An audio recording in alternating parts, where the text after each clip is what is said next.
Welcome to Micka on Influence, your go-to podcast for bold conversations and impactful insight into influencer marketing, content creation, and the ever-growing creator economy. Every week, we are diving deep into real stories, smart strategies, and game-changing moves, shaping this dynamic space. From top creators to brand strategists, CMOs to media planners, we bring you raw, actionable insight straight from the front lines. This is where influence meets intention. Let's get into it. Hello, and welcome back to yet another episode of Micka on Influence. It's the podcast that creates awareness and invites you into the world of influencer marketing as well as media and how it all ties together. Now, every episode, I bring you an expert, all right? Someone that's at the top of the food chain when it comes to their work, filled with knowledge, and they're going to be sharing it with you. Today is no different. Joining me is Mbulelo Mashilo. Welcome. Hi, Micka. Thank you for having me. So good to have you. Mbulelo, you are the brand manager of Dough Experts and Low. And before we dive into the world of influencer marketing, tell us a bit about yourself and what are some of your passions? Before we dive in, I'll just talk about me. Thank you. I'm Mbulelo, the brand manager for Dough Experts in South Africa, and also look after Low Espresso in South Africa. It's all part of the group of JDE Pete's. I think my passions are more on storytelling, especially through brands that connect to people's daily rituals. Example, coffee, with our experts. And then also outside of work, I think my passions are, apart from my daily job, is listening to music, going to concerts, catching up with Lord of the Rings and stuff like that here and there. I love Okay, movies. Um, nice. I love soccer as well. Chelsea, Kaizer Chiefs in South Africa. So quite a broad amount of stuff that I like doing and passions I have. Oh, I love that. That's great. Now, you did mention storytelling and emotional connection. That is quite central to your type of work. Please tell me why is that and what do you think or which brands get it right? So I think when talking about storytelling, it's also about talking about the work that brands and us as brand managers, marketing managers, agencies, and so forth put into the campaigns we work on.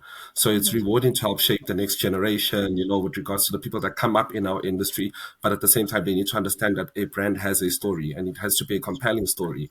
So it's not just about having a campaign launch, but what is the story behind the campaign?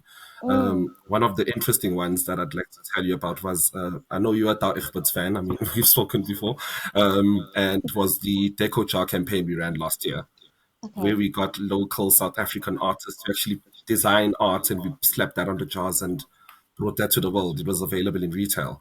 And they told their stories through each of their designs on our jars. Some was Oh, about wow. culture, some was about the patterns in Cape Town, and so Mm. forth. So I believe that storytelling, and that's a really great example that I've worked on personally.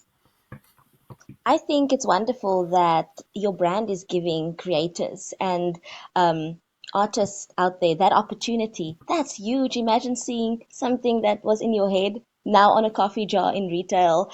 So that's pretty incredible. The fact that you really like actually stand on business when you say we're going to collaborate and we're going to put emotion behind storytelling. And that's a phenomenal example of how you did that.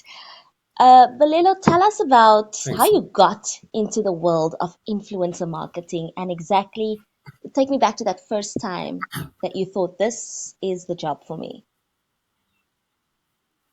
Sure, it was a couple of years ago. And so you know that my job obviously encompasses a lot of different touch points, right? Yeah, yeah. So it's like, I've been dealing for years with above the line, digital, below the line campaigns and stuff like that. But I mean, influencer marketing in particular. I first, a couple of years ago in my career, when I started out at Young Brands, I was working in the marketing department for Pizza Hut Africa. Mm, And it started off with like, just doing collaborations, on building brand awareness for that brand. I mean, it had just been in the market for about under 5 years or so, and it was like getting it out there. It didn't have the budgets to play in TV or, millions on activations and stuff like that. And one of the key things that were coming out in those times were influencer marketing. And, just seeing the power of how authentic voices work in consumer perceptions and trust. So if I remember, it was that was the first time I can remember my first influencer campaign. wow. So, wow, incredible. And then what do you think makes influencer marketing so unique? It's personal. People follow Mm, influencers because they trust them, if I might say so. It allows brands to tap into, real conversations and the storytelling I was talking about. It's not mm, just about push messages, right? It's also, you have to also be incredibly agile. You can test, you can learn and adapt quickly with influencer marketing. So instead of just pushing stuff, you can actually get, voices that people trust. And I mm. like to speak of them as, in a way, brand advocates for campaigns. That's right. And speaking of the voices that people trust, do you think there is some negatives behind that or some challenges, especially when it comes to that world? For instance, I'm just thinking at the top of my head, if there's an influencer that I follow and I trust them, right, with everything that I've got. Now, all of a sudden, there is some backlash. And cancel culture is so big right now. They're getting canceled. Um, Yeah. how does that influence your brand? How do you guys go about working through that? And I mean, we can touch on that. I mean, there's always going to be challenges in any campaign or any execution or touch point, right? For Hmm. brands. So we're always going to find a challenge. I think it's about, like you're saying, people are getting cancelled. Like, it's just a very dark period to live in, but it's also an exciting period to live in, right? Because it's about us as brands finding the right influencer. Mm, Because it's getting the right brand fit. Authenticity is everything. And, measuring the return on investment beyond likes and shares is very yeah. important, with the engagement that they receive and so forth. So it's always important, managing expectations both internally in what the brand wants and with the influencers in what they can deliver. So, for Mm, example, a campaign, finding the right influencer is like, okay, with Law, we recently have the Law capsules that have launched, and it's this global partnership that we have with Ferrari Hypercar, right? And we have 4 SKUs launched that consumers can go and get in retail. And it was about, okay, this is a hypercar Ferrari partnership. So it's not the usual type of influencer, that we'd always use. That's just a coffee drinker focused on lifestyle. So we wanted that, and we also had to find ones that are interested in motorsports and actually watch that because they'll know what they're talking about. So brand fits are very important. But yeah, there are challenges in this day and age, but it's just being agile and trying to do what you can do for your brand and trusting the influencer themselves, right? So yeah. I love how positive you are about this. You're just like, no, this is not going to take a bad turn. There are other ways. I like that. And that's why you're the brand manager, clearly. Talk to me about data and analytics. How important are both of those things? And could you explain it to our viewers that maybe aren't familiar with these terminologies and how they play a part in brand campaigns? no, data and analytics, I would say, is absolutely critical. Mm, It's not just, I always say that marketing and branding and advertising is not just about the fun things people see on air or hear on the radio or see on social media. We have to make decisions, right? yeah. Going forward after campaigns and stuff. And data and analytics assist us in making these decisions. So that helps us understand what's working, what's not Mm, working, and where to optimize and where to do better or where to, shift budgets and stuff like that. So I would say it also helps just justifying spend and mm, building stronger cases for future campaigns. So data and analytics are something that you are constantly have to track on a weekly basis mm. if you're in a campaign. Okay, okay. And how would you explain that to your average viewer right now that's not sure how it works in like plain and simple words? What is it? So I would say in simple words is that I've got a campaign running, right? It's fine, and let me make it an influencer campaign. So I've got a campaign where I've seen, okay, he or she has reached likes and and awareness to the point of impressions. And I think when you see impressions, it's how many people have gone through it, right? And then there's likes and Yes. engagements and content in the comments and all of that. So all that gives me a direction of how successful the post or campaign has went. And then I can now optimize, and I can also, I mean, there's also ways that I can tell in the campaign, like in the FMCG business, if I link a campaign to a take a lot outlet like e-commerce or something like that, right? Take a lot or something, and you post, engagement's reached, awareness is reached. Maybe we've even boosted it through the influencer agency we work with. right? And it was a really compelling post you had, we can actually put a link there where shop now. I'm sure you've seen it on many posts. So I can Wow. tell that from an influencer how much was directed to my website or directed to my e-com platforms. And it most of the time return on investment is sales, right? Wow, yes. Wow. Okay. Thank you for making that very clear. We now know exactly what that is, analytics and data, and the importance of that when it comes to influencer campaigns. Let's speak Yes. about trends, all right? We all follow them. Everyone, there's a new trend every day, I feel like. And what are the trends right now to be on the lookout for? So the trends that you need to look out for is that, and it's just as a marketer and people that want to go into the space, especially with Mhm. the digital and influencing, is always look at what research agencies are putting out, and so forth. So one of the important things, and I think it's been happening over the past few years and is still important to note now, is the rise of micro and nano influencers. In the past, I mean, when this first blew up, there were the influencers that have hundreds of thousands of followers and all the brands want to work with them. And in more cases, it would be celebrities or reality stars and stuff like that. But there is a really strong trend rising towards micro and nano influencers that are even in the normal thousands to the tens of thousands, because I believe that they drive deeper engagement, Mm. long-term partnerships over one of posts. So if I'm going to post with someone with 5,000 what's this audience on Facebook or Instagram, most likely those 5,000 people are following that person because of the deep engagement that they have with that person instead of a macro celebrity. So I can have a campaign where I have 20 to 50 of people with 5,000 followers on average each.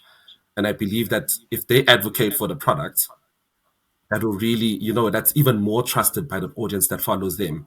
So more focus on video Okay. content, especially on short-term form like reels and stuff, and hence the rise of TikTok. That's where all Mm. these content creators are rising from. That's So true. strong That trend I see there. nice. All right. I hope all macro and nano influencers are taking note right now and getting their stories and their posts sorted because you made a lot of people excited now. I think a lot of people are thinking, okay, great, it's shifting gears now. It's my time. So I'm encouraging you, if you're watching this, it's your time. Go make some content right now.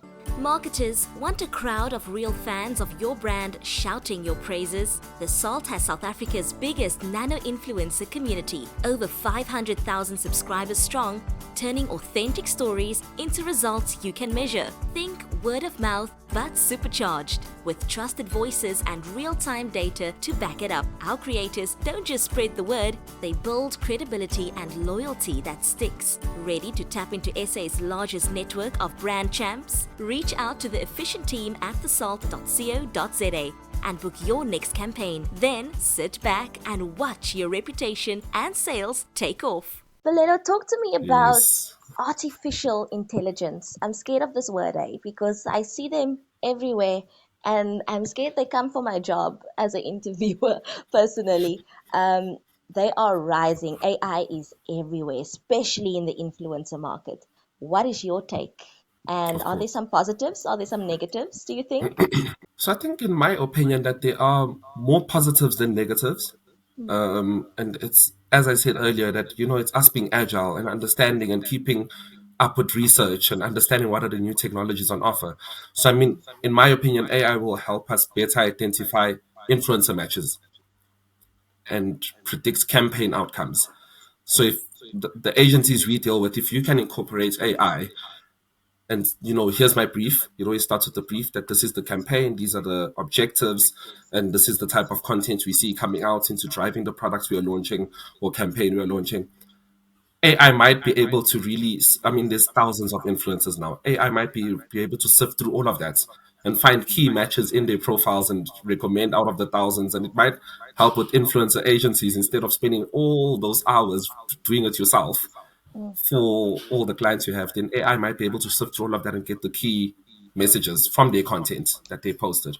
So I think that influencer match point of view is brilliant for my part. And I think that's going to still come to play. And also predicting campaign outcomes. So if I run XY campaign with this amount of people, what is the reach? I mean, we want reach when we're doing with influencers, right? So what is Yes. the reach I'm going to get? What are the outcomes of the engagements I'm going to get? How far can my product really go in this launch if I do this? it might be able to predict those outcomes. It has the Wow. metrics, it has the formulas, and it has the internet, so it will be able to find that out for me.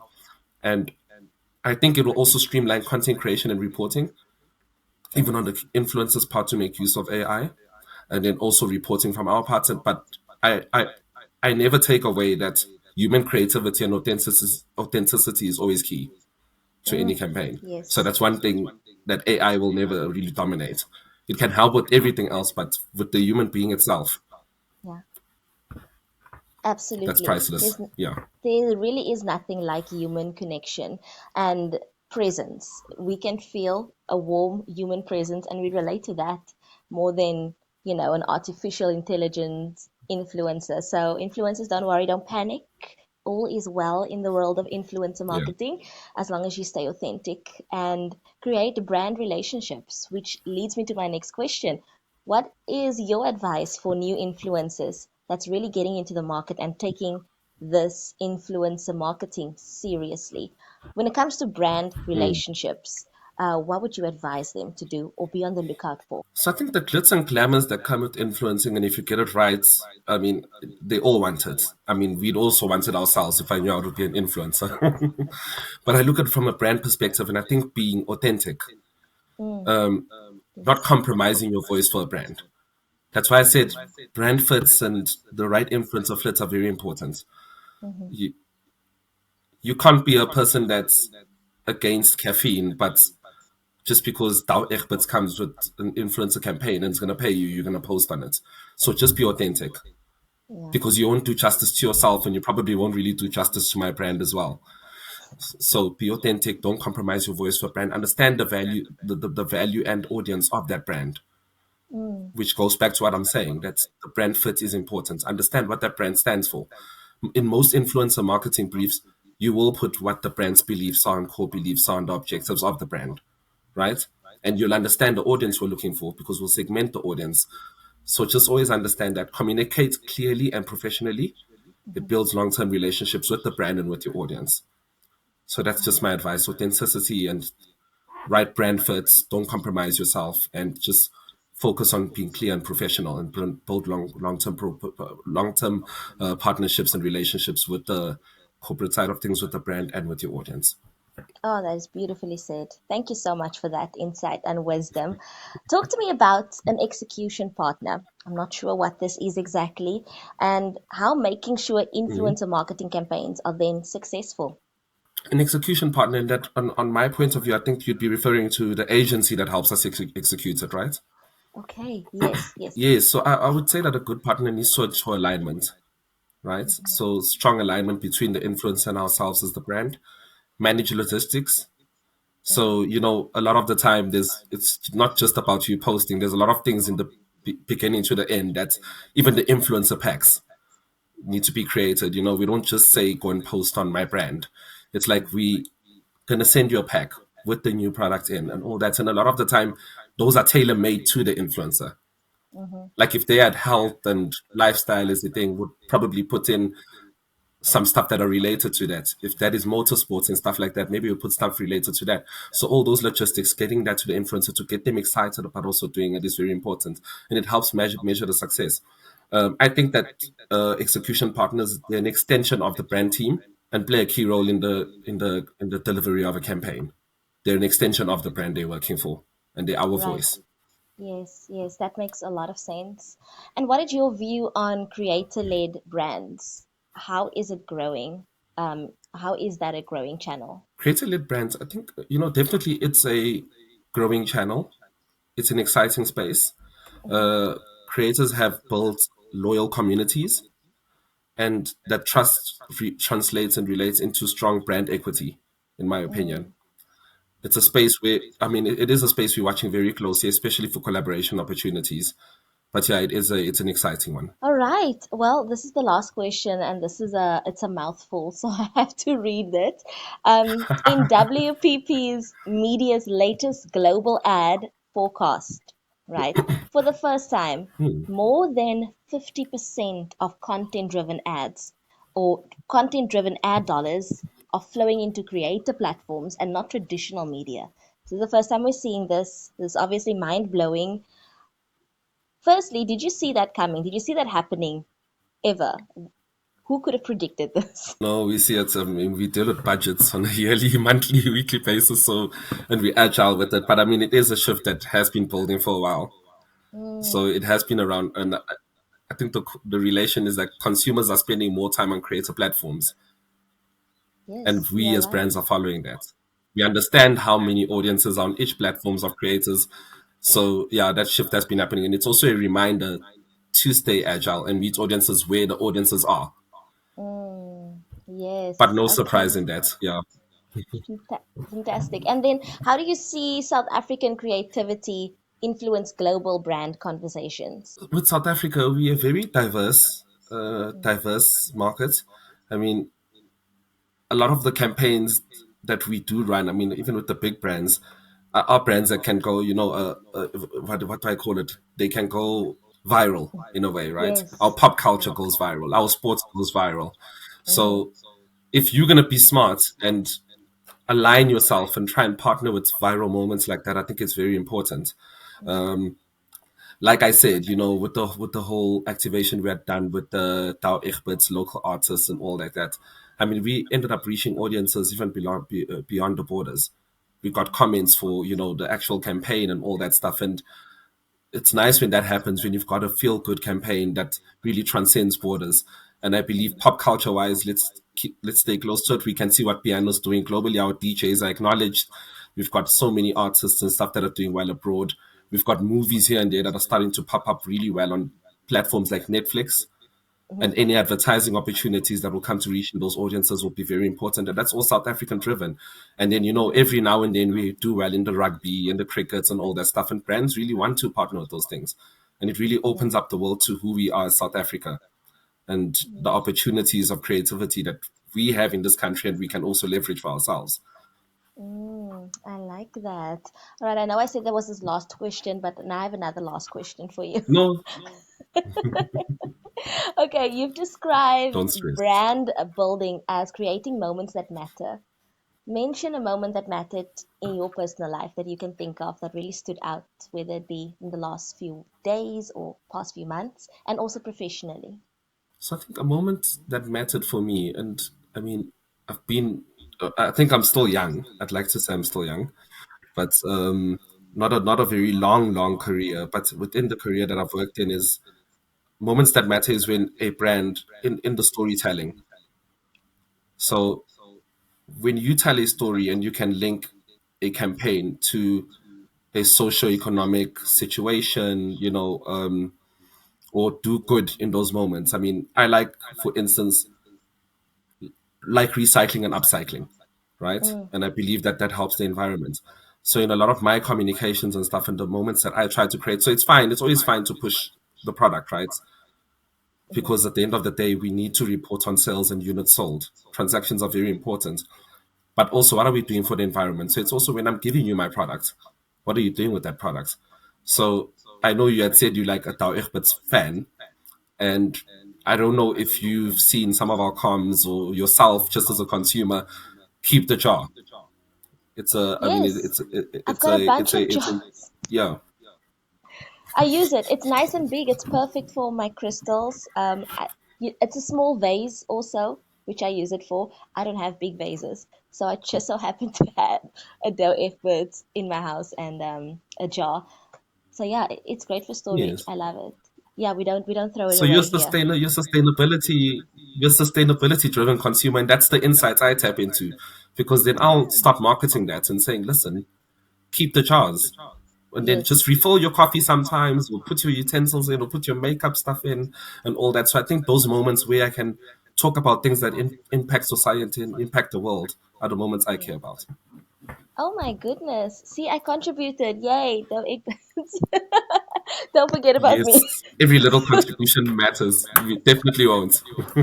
Fantastic. Thank you so much for joining me and for sharing your knowledge, your expertise. You've really shared a lot with our viewers, and I'm sure they can take at least one thing with them into their day to day lives, into their now influencing journey, and whether they start or whether they're in the middle or have years of experience in influencing. Someone took something from this. And I hope to chat to you real I soon. hope Thank so. you for joining me, Mbulelo. All right, you at home, stay right where you are. Make sure you do follow us, like, subscribe on our YouTube channel. It's Micka on Influencing. It's the world where we explore what influencer marketing is about. What is the media world all about? And I promise to bring you some more incredible guests next time. Stay tuned. That's a wrap on this episode of Micka on Influence. I hope you're walking away with fresh insights and new ideas to level up your influencing game. If you loved what you heard, don't forget to subscribe, follow, and like, and also share with your network. Join the community obsessed with mastering the art and science of influence. Because in this space, we don't just follow trends, we create them. Until next time, keep creating, keep connecting, and stay influential.